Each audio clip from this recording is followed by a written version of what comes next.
I want to speak a little bit about the teachings from Duties of the Heart and then use them as a springboard for meditation. Because the whole purpose of this learning is not an intellectual one, it's an application. So I just want to quickly review what we've talked about previously. Let's see if I can find it. About in trust of God. He said, that one of the benefits, if we trust God, we're peaceful, we're tranquil. It doesn't matter what is happening in our life. It could be seemingly good, it could be seemingly bad. But if we trust in God, we're peaceful. Because we know that ultimately everything is for good. And he goes on to say, that if something happens, like let's say you have a store and nobody buys your product,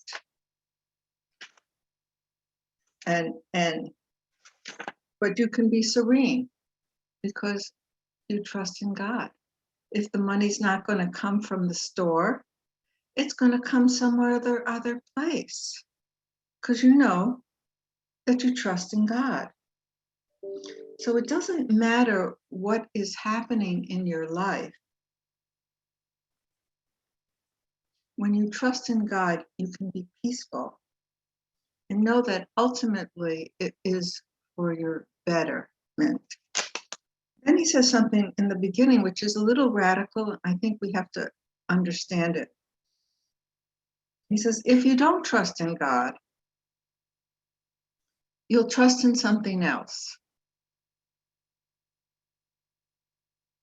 And God will withdraw his care from you and leave you in the hands of what you put your trust in. So that sounds really scary. But so I think we have to interpret it in a way to understand that we have to make the move with God. We have to ask. We have to open. We have to connect. And then we can rely, once that connection and that trust, we can rely that everything is happening for our growth, for our good. So we have to say that. And there's many stories, I'm sure people have heard the story of Rabbi Akiva. He couldn't get in the inn because his horse was sick or something, damaged, and so he had to sleep outside. But that night in the inn, the robbers came, so he was protected. So sometimes something that seems bad is a way of, it's a concealed good because it protects you from something else. So it's not so much that God withdraws his protection from you, but you are busying yourself on trying to figure out what's going on, trying to control what's going on in your life, and you're not asking for God's connection. So I think that's the key, is to, and that's really all that we're doing in the meditation, is we're learning to get out of the way of our fears, our doubts, our anxieties, to feel more connected to ourselves, to our own soul. And our soul is that direct connection to Hashem. It's like we're not here on our own. We are connected. But if we don't tune into our connection, we'll experience that we're here on our own and we have to solve our own problems by ourselves. But if we can make that connection, then we can look at what happens around us, that we're guided. Oh, I hear about this from opportunity here that I didn't know about. And you kind of discern, is this a source of blessing? Do I listen to it? So we have to keep discerning. But I felt it was important because it's so radical for him to say, if you don't trust in God, God won't take care of you. But if you trust in God, you are cared for, protected, whether good things or bad things happen. It doesn't mean just because you trust in God that nothing bad is ever going to happen to you. If it was so black and white like that, people would have no free choice because they say, oh, if I trust in God, I'll be the millionaire, I'll have great health, I'll have a great love. Things are not so clear. So the trusting in God is something that we have to develop. And the author Ibn Battuta, they call him Rabbeinu Bachya, explains in many ways. He's a big lister. There are 7 reasons why you should trust in God over trusting in people.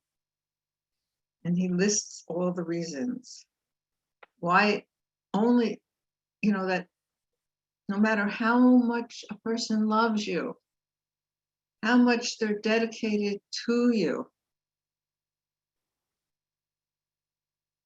you can't give your total trust to them because they're just a human being. And that your trust has to be to God, who's the creator. And he goes on to say that it's really because God created you, knows what is in your best interest, what is the best thing for you. And he goes on later to explain that when you trust in God, no one can do anything good for you, or no one can do any harm to you without it being God's permission. That God is the sovereign over everything that happens in life. So so he says later, when a human being realizes that no created beings can be of use to him or enter him save by the exalted creator's permission, his heart will cease to fear them. He won't feel the need to be subservient to get favors from a human being, because he knows that it all comes from God. So he can go directly to God. And so we have to become aware of all of the abundant goodness that God bestows on us, not because we're worthy of it, but because God is generous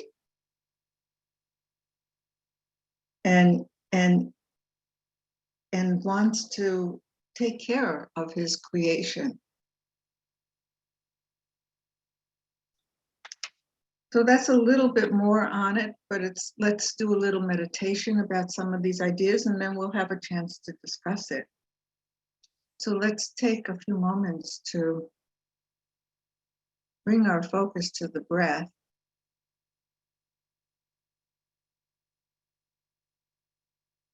Taking a few deep inhalations.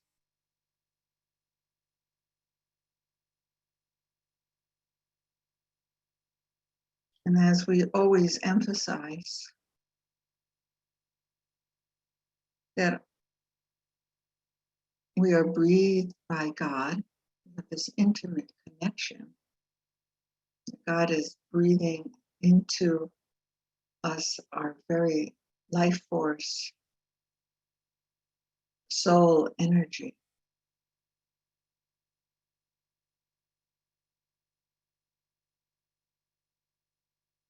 So with every breath, we get to open to that experience of trusting the Creator.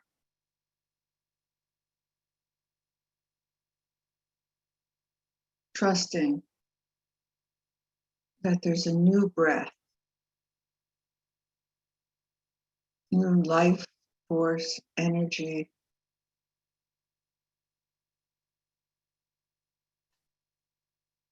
and it's safe to let go.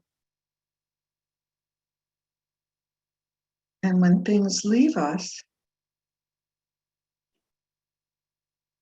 we can accept it more graciously. From the breath, we learn we can't hold on.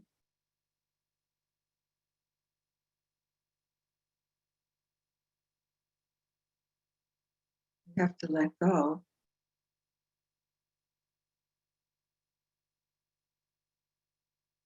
And then we become quiet. And then we become open to receive the new breath, the new support of energy.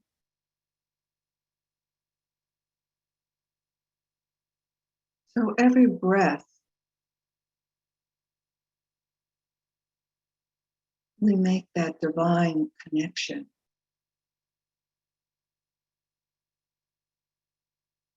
As my teacher, Reb Shlomo, said, God is even closer to us than our own breath.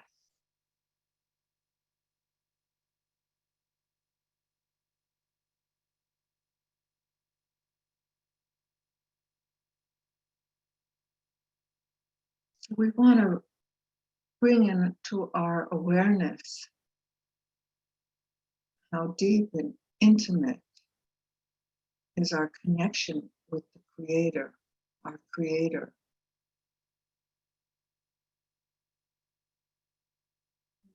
As we exhale, we let go of feeling that we are in control of our life, that everything depends on us, and we allow ourselves to relax and to trust.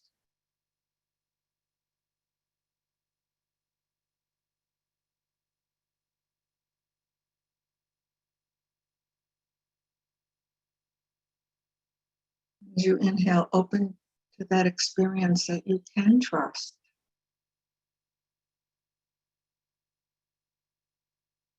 that you are supported and protected.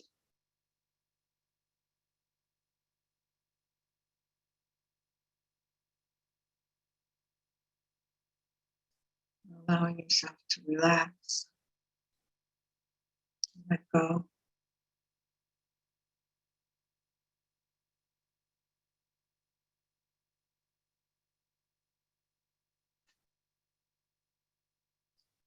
I'd like you to reflect on a time in your life, an experience in your life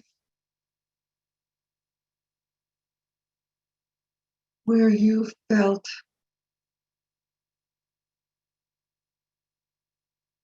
courageous to do something, yet out of your comfort zone,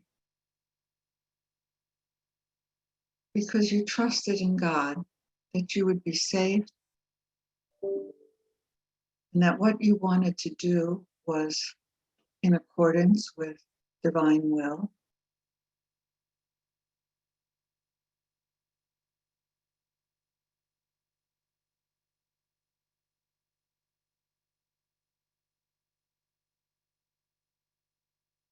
And it all worked out beautifully for you.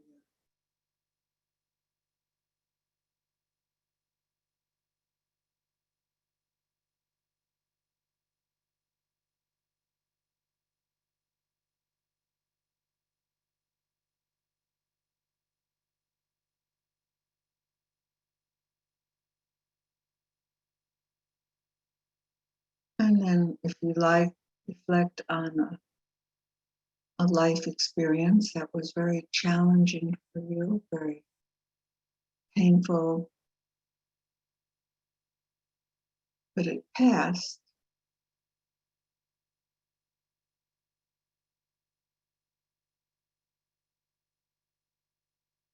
You were protected and you grew from it.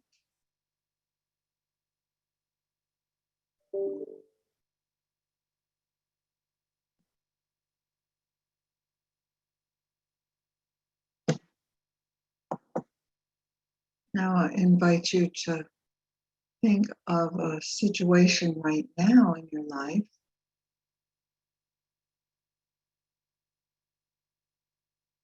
where you may feel that you're facing a challenge.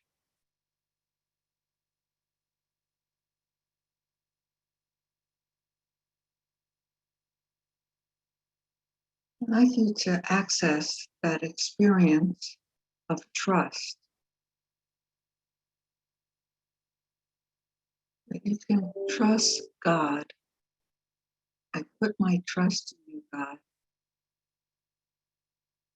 that you will protect and guide me,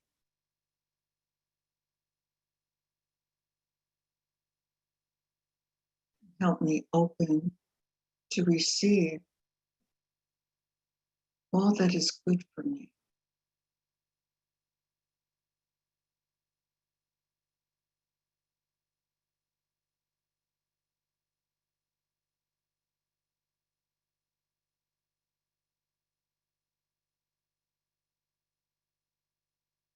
So really make that connection, intention, that you can let go of trying to figure it all out on your own, and open to receive and to be guided.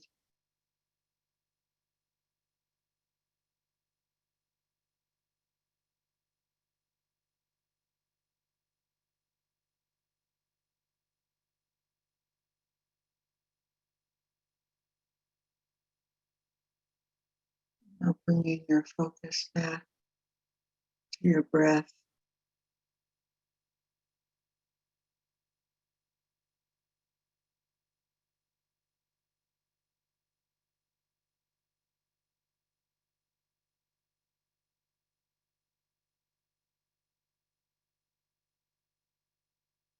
You know that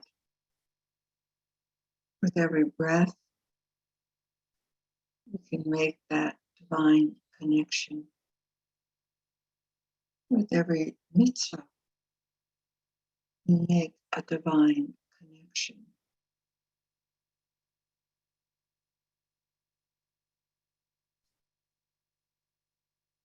You can let go of the fear, the anxiety that we have to figure out everything and there's no God here to love us and protect us. Let that falsehood depart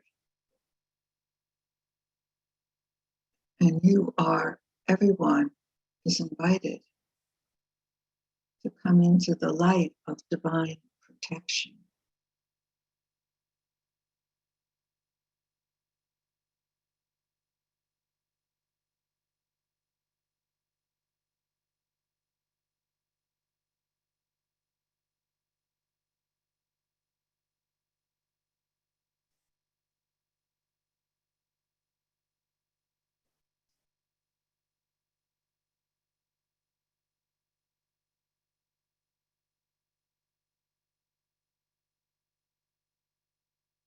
I invite you to be aware that you're sitting in this room, in this group, and we'll open the floor for any sharings, questions, comments. Shall I stop the recording? Can I keep it on?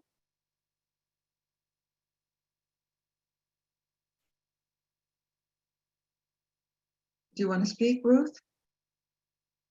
Yes. Oh, should I turn it off?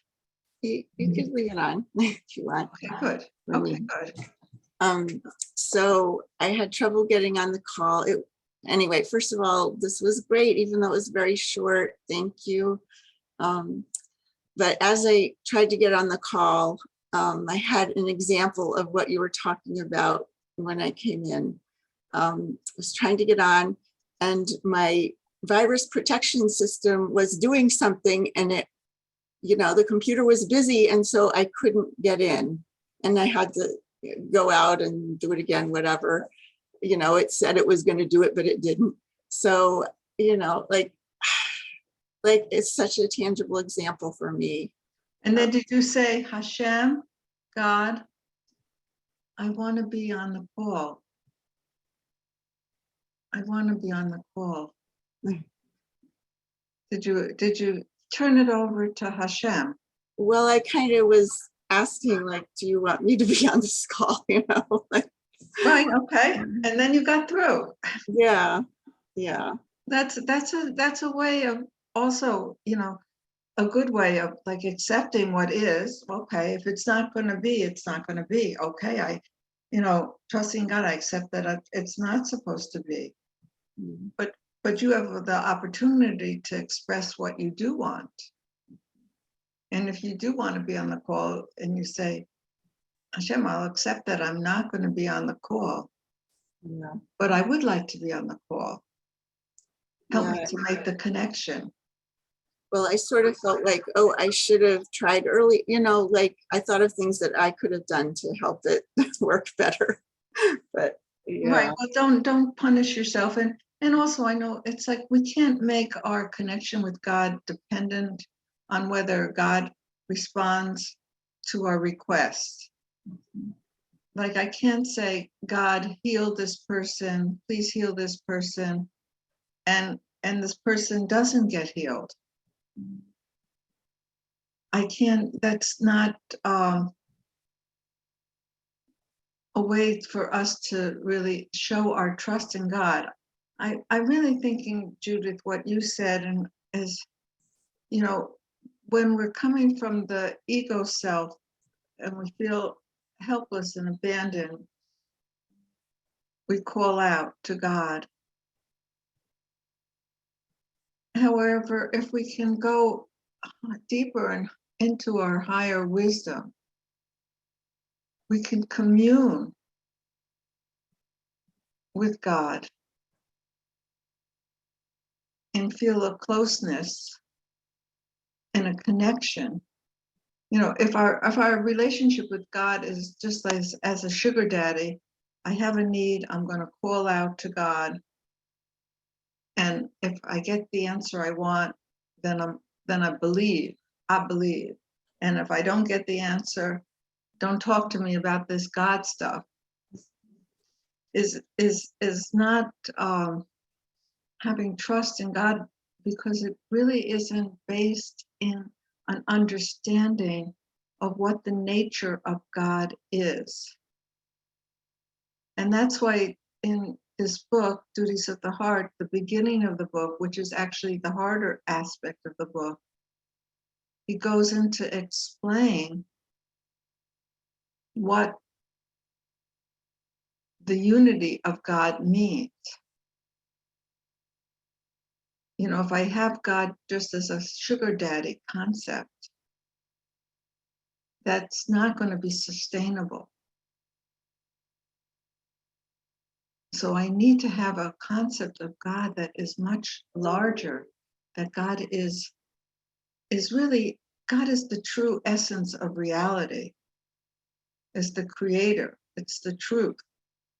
You know, so if we call it the true reality, the supreme consciousness, the creator, the inner essence, other names of God may help us to get off this anthropomorphic concept of God.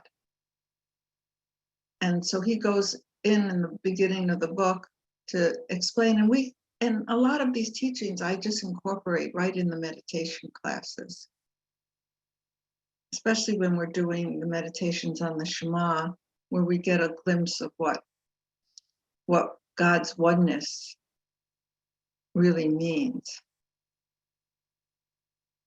So that when we can really connect with the experience of God's oneness, that helps us to remain tranquil and peaceful regardless of what's going on.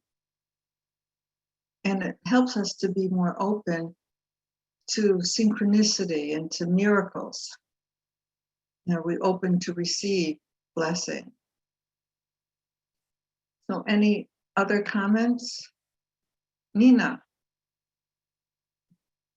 Well, I thought that you were really talking to me about trust in God, because I mean, so I've said before that I'm a caregiver, and the person that I'm caring for just tested positive for COVID, and he has cognitive issues, so he doesn't understand a lot of the concept of hygiene and how you stop the spread of disease. So if I don't get COVID, it's from God. I mean, But it's also you taking care of yourself too and connecting with God. Right. Well, I'm doing my best. I mean, and so when you said that we would go through a situation and be safe, I mean, it's our concept. We can't have like a sugar daddy concept of safe, because we don't really know what safe is. I mean, really safe is when we're in alignment with God, and it's not, oh, I won't get COVID. I mean, that's not necessary. I mean, that might be the lesson that I need to learn right now, So yeah, send me positive energy, because I really, I keep losing it, because it's like, I told you not to be in this room without a mask, it's like, but it's not gonna. I guess to take comfort in what even the Buddha says is that no one can harm you or help you without it being divine will. Yeah, that's a good one. That's a good one to remember, so you're not blaming him. This happened, it was God's will that it happened. And you ask, for protection, God protect me. And allow yourself to open to receive the guidance of what that would mean for you. And it could mean that you could get COVID, or you may not get COVID. Right, and hopefully if I get it, it won't be so bad. And I know now how to get Paxlovid. I understand the system. Yeah, you've learned the system. So, it could be a blessing, maybe you'll be in a position to help many others in the future. If anybody in this group has any questions of how to get the drugs that are needed, that's a big thing. That's a big thing. That could be a big help. So everything that happens to us can be a source of our learning and empowering us to be able to help other people. Thanks, Mindy. Thank you for sharing. Okay, I think I'm going to turn this off just in case we ever, and okay, and Fran says she can get ivermectin, which is also has been very known to be very helpful and not so easily gotten.